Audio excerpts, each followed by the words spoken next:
What's up everyone, welcome to this POV review by AutoTopNL. My name is Max and today I'll be taking you around this Mercedes-Benz A250 with an AMG line package. And well, we have made a very comprehensive review of the new A-Class already. We drove the A200. If you want to know more about the new A-Class, about the new MBUX, Mercedes-Benz user experience stuff, the new interior, the materials, whatever, click up here. We will link that video up there and go watch that, see what we think of it, and then come back to find out what we think of the A250, what it's like to drive, and if it's any sportier. Because of course this is the sportiest version right now, the A250, and because it's an AMG line, you get some more sporty front bumpers, that diamond grille, 18-inch AMG wheels, ventilated discs with little Mercedes logo. You get some stuff at the rear bumper, and you also get this stuff in black. But I would have also liked this to be in black and this in red or black.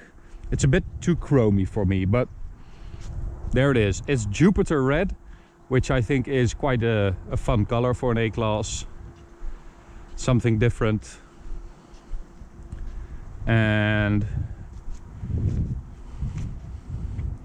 yeah, it's a cool car. It also has a diffuser even. See there? I think that's also part of the AMG line package. And these exhaust tips are as well, but they are completely closed again. So there are the exhaust pipes under there. And I think that's about it. Let's take a look at the engine.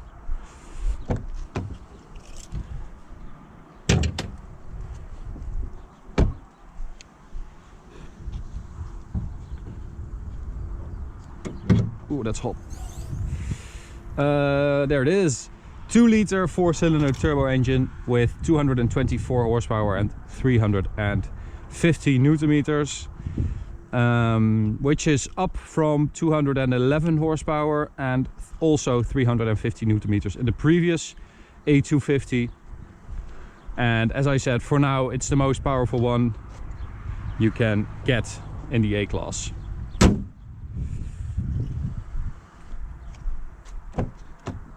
So on the interior, AMG floor mats, and other than that, nothing really exciting. A lot of black leather, black trim, little aluminium trim right there and on the doors, and of course the lovely steering wheel with aluminium as well. And we also have the bigger screens. So as I said in the previous review, I don't know why anyone would go for the smaller screens, because it will hurt you in the long run. When you are trying to sell it, everyone will want the big screens. Okay, so let's take it for a drive. We'll drive it down this road up there for a minute, and then we'll go to the Autobahn to check out how it is to drive over there and to see the top speed. I'll just run you through the system very quickly. As I said, we've got the big screens right now, so two 10.25 inch screens, and well, it's completely configurable, this side at least, so you can decide what you want in the middle part, stuff like this. And you can also choose what you want in the dials. So I can go for a clock or trip, computer,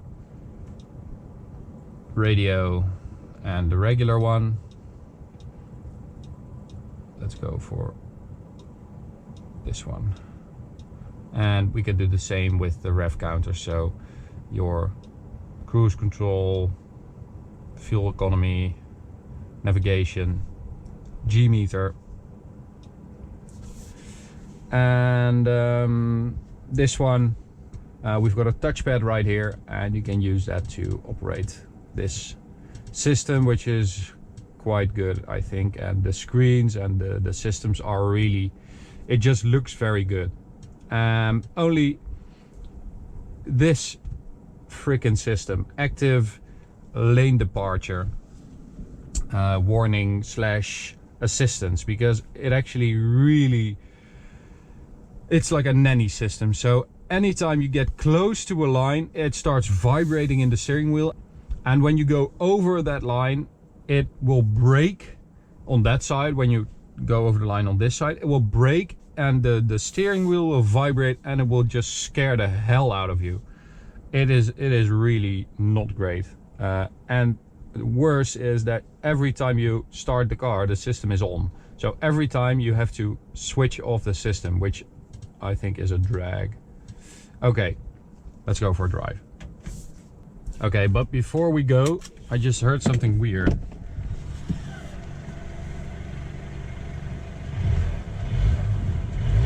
That sound. Listen to that. It sounds like it uses rocks to lubricate the engine. What a stupid sound. Okay, let's go. I'll get the engine data on here so you can watch how many Newton meters and stuff we use. Alright, well, as I've said, the sporty version right now, the A250 most powerful engine and with an AMG line package. That just means that you get all that stuff on the outside I told you, you get some stuff on the interior, you get those ventilated brake discs, and you also get the suspension, which is 10 millimeters lower than normal. This A250 is also the only A-Class available right now with multi-link suspension at the rear. As standard, you get a torsion beam, and that should make a big difference in ride quality and sharpness and stuff like that. But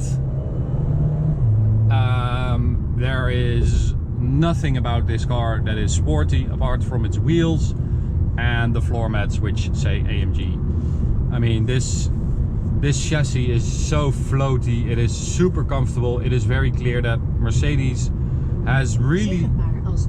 Oh, that system again. Okay, don't say Mercedes. Don't... Shh, nothing. Don't say the word. It's clear that they really went for comfort with this car. They wanted to make a very comfortable, luxurious hatchback, and that AMG line doesn't really do anything, and the car itself isn't really sporty at all. And the same sort of goes for the engine, because if we put it in sport, okay, we can use the pedals because it has a 7-speed dual clutch, but the engine sound is kind of rattly. The dual clutch gearbox is not that quick, and it has sort of a pause. It has to think on the upshift and the downshift as well. It's not, yeah, it's just more about comfort. It's not about sporty driving or anything. And well, I hope that they will. Oh man, this thing is all over the place. It's on Bridgestone Potenza tires, which also doesn't help, but the steering is completely dead. There's no feeling at all, and the chassis moves around. The body does as well. It's yeah, it's not sporty. Don't think you're buying a sporty car because it has something called an AMG line package, or because it's the most powerful engine you can get right now in an A-Class. There will, however, also be probably an A35 AMG, which is supposed to sit between this car and the 45 AMG, and is supposed to compete with the Volkswagen Golf R. So yeah, that should be a bit more sporty, and that may also be why this car isn't sporty at all, because you know there are two more sporty ones coming. But if you take an on-ramp with a bit of speed, it's like 70 kilometers an hour and the tires are squealing. and I have to hold on to my steering wheel to not fall out of my seat. So I was expecting a little more sporty driving, but maybe that's just me and my expectation that don't really meet with what Mercedes wants to achieve with this car. Performance wise, 6.2 seconds to 100 kilometers an hour and a top speed of 250 kilometers an hour. Well, let's find out, shall we? Oh, it's not really fast.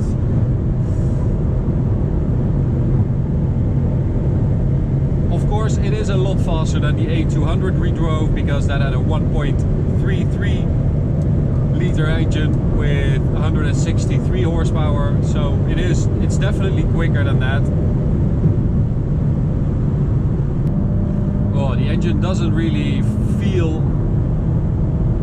that refined, or it doesn't sound that refined as well.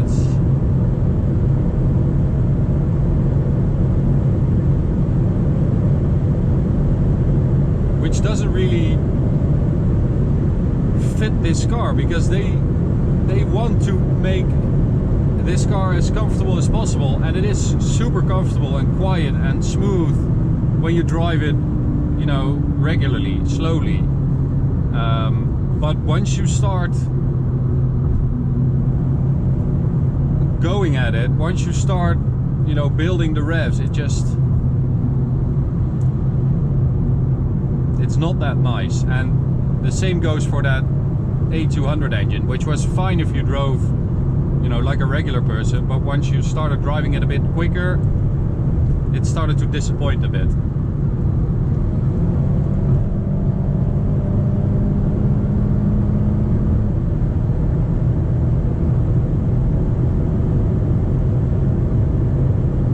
So I would say it's quick enough to 200 kilometers an hour.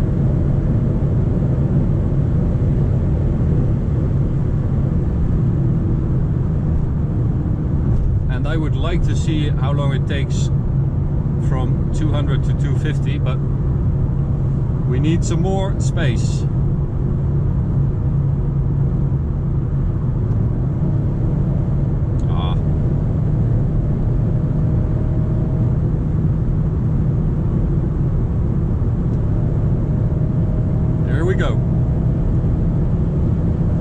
So still in sport mode, it is super comfortable, it's super stable. You know, you have to give it to Mercedes that this chassis is really, really comfortable, and especially for such a small, relatively small car. I mean, it's not any less comfortable than a C-Class, for instance.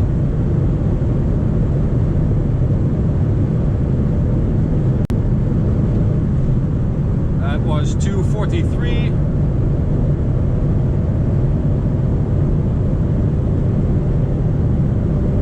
Okay, come on, middle A class. Let's do it.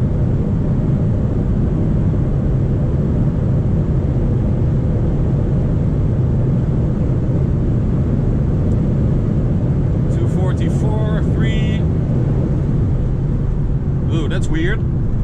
That felt like a limiter. It's supposed to have a top speed of 250 kilometers an hour, but it just went from 244 back to 243. Let's see if we can do that one more time. No, not like this.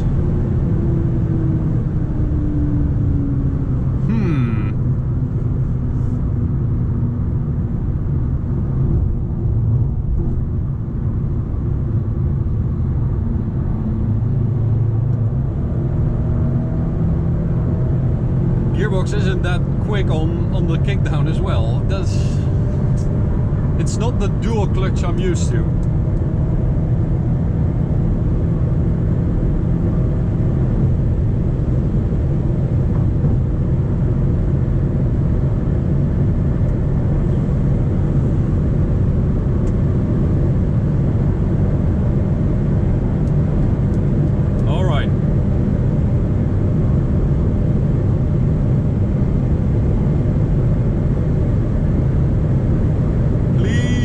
me some room. Important car testing going on.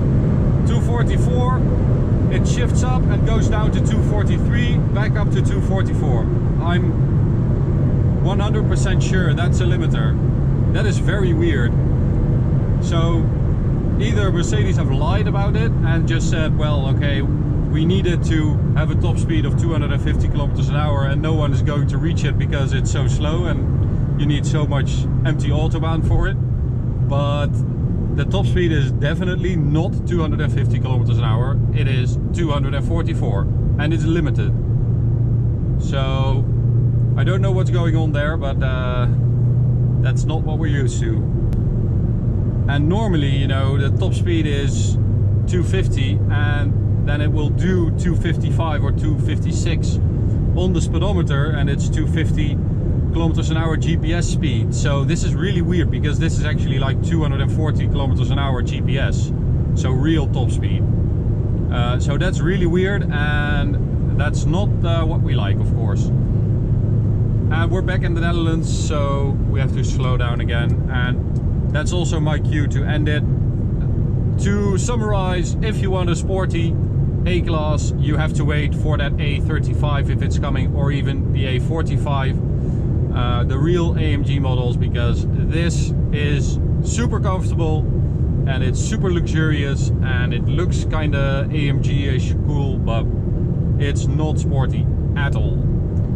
So thanks for watching. You can subscribe by clicking the big button right here. You can also check out this POV review of a BMW 125i, which is sort of the competitor for this car. And you can also check out this POV reviews playlist if you want to see more of these reviews. Thanks for watching, and we'll see you at the next one. Bye guys.